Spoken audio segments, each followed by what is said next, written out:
Hey guys, it's me, Honey, and today I want to share some quick thoughts on William Bradford. You probably hear the name.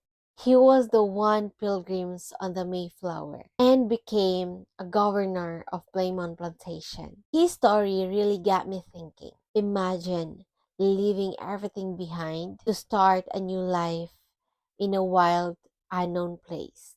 That takes serious courage. What stood out most is how he wrote everything down in Of Plymouth Plantation. The struggles, the faith, and the survival. It's more than just history. It's real human experience. Let's talk about what we can actually learn from him today.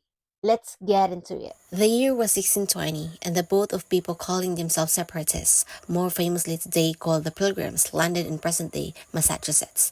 It's a story we think we all know by heart, but it may surprise you to know that your repertoire of knowledge is missing a few key details, like the fact that less than half the people on the Mayflower were actually pilgrims, or that religious freedom wasn't their motivation for sailing to the New World. Nevertheless, their journey and subsequent writing of the famous Mayflower Compact has stuck a major spot in American history. Their story is one of hardship and preservation, ideals that inspired countless other early settlers and left a significant mark on the minds of the American people.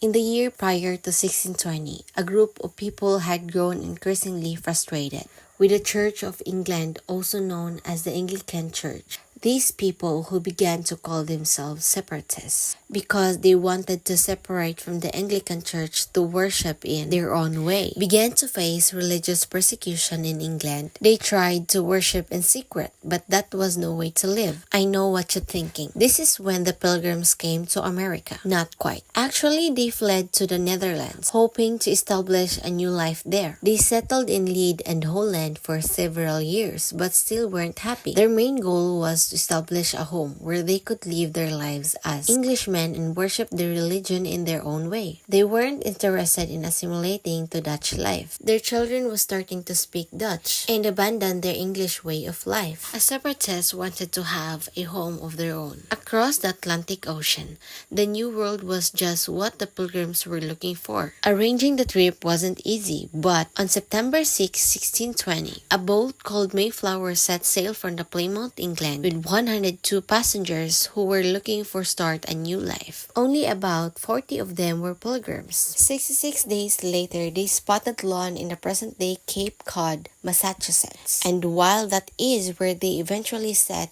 up Plymouth colony, it isn't where they intended to sail. Originally, they had signed a contract with the famous Virginia Company to settle north of Jamestown and possibly near the Hudson River. Treacherous storms and seas made the journey south too difficult, so they turned back and went ashore near Cape Cod. Plan A, a settlement near the Hudson River under the control of Virginia Company, had failed, and Plan B, a settlement in Massachusetts, was about to face its first test. Passengers on the Mayflower began to argue amongst themselves about how their new settlement will be governed. They had expected to follow the rules of the Virginia Company, but that ship had sailed, and the passengers had questions. What were the laws? Who was in charge?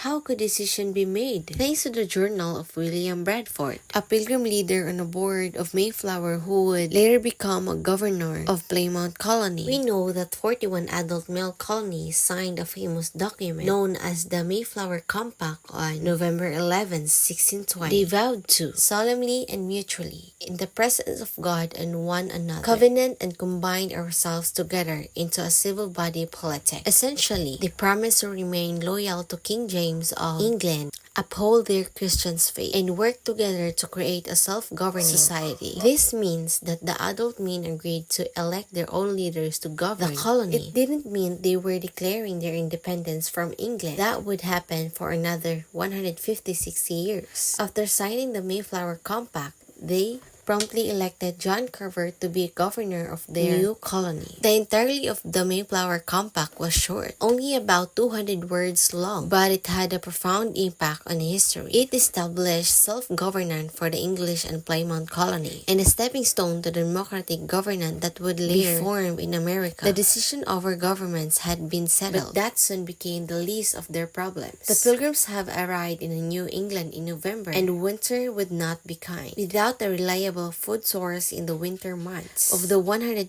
passengers of the Mayflower, only about 50 survived past the first winter. When spring arrived, so did a renewed hope for survival, thanks to the kindness of the members of the Wampanoag tribe. A man named Squanto taught the Pilgrims how to grow new crops. The tribal chief Massasoit signed a treaty with the Pilgrims. In exchange for food and help, the Pilgrims agreed to defend the tribe against their enemies. In the fall of 1621, the English and Wampanoag tribe came together to celebrate a traditional harvest festival. In 1863, President Lincoln would commemorate the time of gratitude and camaraderie by establishing a national holiday called Thanksgiving. In 1621, the Pilgrim story was far from over, and their impact would be felt for generations to come.